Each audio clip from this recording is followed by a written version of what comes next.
नमस्कार, मी दीपक राऊत तुमचे स्वागत करतो आजच्या शेअर मार्केट अपडेटमध्ये। आज मार्केटमध्ये एक डाऊन टर्न बघायला मिळाला। निफ्टी काल अटेम्प्ट केलेला 25,800च्या वरती क्लोजिंगही सक्सेसफुली आलेलं, क्लोजिंगला मार्केट वर पण गेलेलं, पण आज ओपनिंगपासूनच निफ्टी बँक निफ्टीवर दबाव बघायला मिळाला। मागची जी रिकव्हरी रॅली आली 25,400 वरून 25,800 त्याच्यामध्ये बँकिंग सेक्टरनं लीड केलं आणि आजच्या फॉलमध्ये बँकिंग सेक्टरलाच एकदम क्रॅकडाऊन आला। 800 पॉईंट बँक निफ्टी मायनस गेले आणि परिणामी सगळे सेक्टरसुद्धा तुटले। IT सेक्टर सकाळी पॉझिटिव्ह होतं, तेही क्लोजिंगला खाली आलं। त्यामुळे निफ्टी जवळपास 400 पॉईंट मायनसमध्ये, सेन्सेक्स जवळपास 1200 पॉईंट मायनसमध्ये, बँक निफ्टी 800 पॉईंट मायनसमध्ये जाऊन बंद झाली। याच्या पडझडीच्या मागं कारण असं आहे की इराण आणि US जी काही न्यूक्लिअर डीलला घेऊन बातचीत चाललेली, युद्धाला घेऊन बातचीत चाललेली, ती बातचीत फेल होताना बघायला मिळते। त्यामुळे क्रूड ऑइलच्या प्राइसेस काल रात्री अचानक शूट झाल्या की जी चर्चा चालू होती अमेरिका आणि इराणमध्ये की युद्ध होऊ नये या संदर्भात, त्यामध्ये कोणतंही आउटकम त्या मीटिंगमध्ये आलं नाही आणि अनिश्चितता अजून आहे आणि अमेरिका हमला करू शकते अशा पद्धतीच्याही न्यूज आल्या। त्यामुळं क्रूड ऑइलमध्ये रात्री स्पाईक आला ओव्हरनाईट।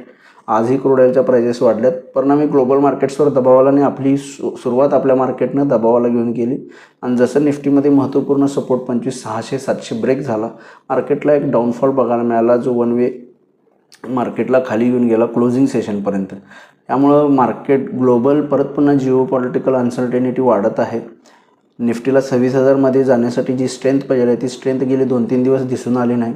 त्याच्या आधी AIच्या फिअरमुळं IT स्टॉक्समध्ये क्रॅश आला, परिणामी मार्केटमध्ये क्रॅश आला। त्यामुळे अशा निगेटिव्ह गोष्टी एकामागोमाग एक आजच एकदम सगळ्या ट्रिगर झाल्या। खास करून US आणि इराण न्यूक्लिअर डीलची चर्चा जी फेल झाली त्यामुळं मार्केट डिसअपॉइंट झाले आणि प्रॉफिट बुकिंग जे आलं, जे काही रिकव्हरी रॅली आलेली 25,400 वरून 25,800पर्यंतची, ती फिजल आउट होताना बघायला मिळाली आणि ट्रेडर्समध्ये शॉर्ट बेट आज भरपूर प्रमाणात वाढल्यात शॉर्ट साईडला। त्यामुळे जसं निफ्टीनं महत्त्वपूर्ण सपोर्ट 25,700 ब्रेक केला त्यानंतर मात्र मार्केटमध्ये आपल्याला एक डाऊनवर्ड मोमेंटम आणि फॉल बघायला मिळाला, जे कंटिन्यू क्लोजिंग सेशनपर्यंत निफ्टीला खाली येऊन गेला आणि त्यामुळे थोडंसं मार्केटचा परत पुन्हा एक वीकनेस वाढलेला दिसतोय।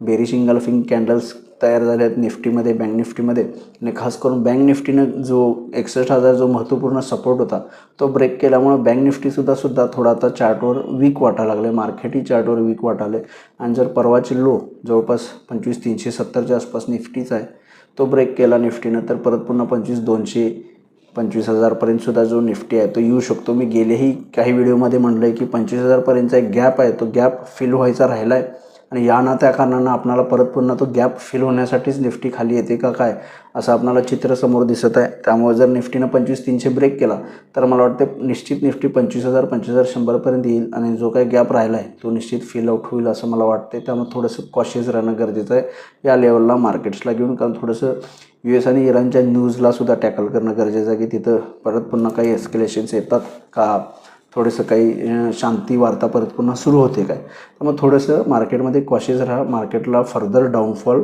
येऊ शकतो उद्या आणि येणाऱ्या वीकमध्ये सुद्धा। त्यामुळे आज ज्या पद्धतीनं market Nifty 400 point, Sensex 1200 point, bank Nifty 800 point ज्या पद्धतीनं आज खाली गेले, मला वाटतं मार्केटमध्ये क्लिअर कट एक विकनेस त्यामुळं तयार झाला आहे आणि विकनेस दिसतोय आणि जर ह्या आठवड्याचे 25,370च्या आसपासचा निफ्टीचा सपोर्ट ब्रेक झाला तर फर्दर लो लेवल्स निफ्टीला 25,000 ते 25,100पर्यंतची येऊ शकतात। त्यामुळे उद्याच्या सेशनला ट्रेड करायचं असेल तर टेक्निकल लेवल्सनुसार 25,500 इमिजिएट बेसिसला एक रेजिस्टन्स आहे। 25,500च्या वर निफ्टी सस्टेन राहिला तर रिकव्हरी 25,600पर्यंत येऊ शकते, पण जर 25,500च्या खालीच मेंटेन राहिला तर 25,370 पहिला सपोर्ट आहे, 25,350-370 ही रेंज आहे।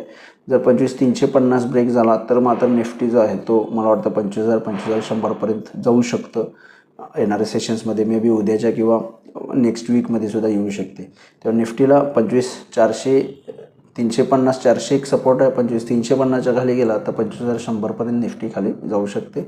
25,500च्या वर मेंटेन राहिला तर रिकव्हरी 25,600पर्यंत येऊ शकते। या लेवल्सनुसार तुम्ही निफ्टीमध्ये ट्रेड करू शकता।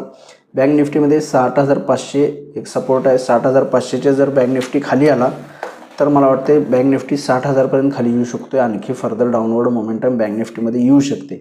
हायर लेवलला 61,000 स्ट्रॉंग रेजिस्टन्स आहे, जर काही रिकव्हरी आली तर 61,000पर्यंत बँक निफ्टी जाऊ शकते। या लेवल्सनुसार तुम्ही निफ्टी बँक निफ्टीमध्ये उद्या ट्रेड करू शकता। FIची विक्री आज बघणं गरजेचं आहे। काल थोडे FIचे बाईंगचे आकडेवारी आलेले, 1,125 करोडचं बाईंग FIsने केलं आहे, DIsने 360 करोडचं बाईंग केलं आहे। आजचा डेटा अजून अवेलेबल नाही, पण ज्या पद्धतीचा फॉल मार्केटमध्ये आहे त्यामुळे मला वाटतं शक्यता आहे की FISने प्रॉफिट बुकिंग केलं असेल आणि एक सेलिंग केलं असेल.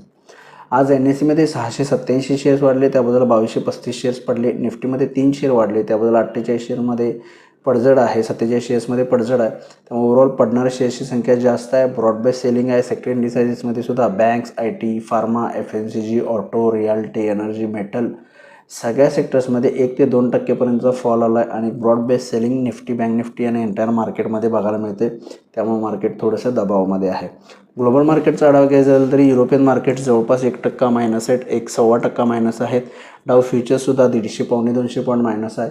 तर आमचं US मार्केटमध्ये मंदी आली, मोठा फॉल आला, तर मला वाटतं उद्या आपल्या मार्केटमध्ये परत पुन्हा विकनेस येऊ शकतो. आणि टेक्निकली जसं मी म्हटलं 25,350 जर निफ्टीला ब्रेक झाला, सस्टेन झाला, तर 25,100 ते 25,000पर्यंतची लेवल निफ्टीला खाली ओपन होते, तिथं पण निफ्टी जाऊ शकतो. तर बघूया मार्केट उद्या आणि नेक्स्ट वीकमध्ये कशा पद्धतीने बिहेव होते. माझा व्हिडिओ ऐकला त्याबद्दल धन्यवाद. माझ्या व्हिडिओ लाईक करा, शेअर करा, माझ्या चॅनल सबस्क्राईब करून डेली अपडेटसाठी बेल आयकॉनला क्लिक करा.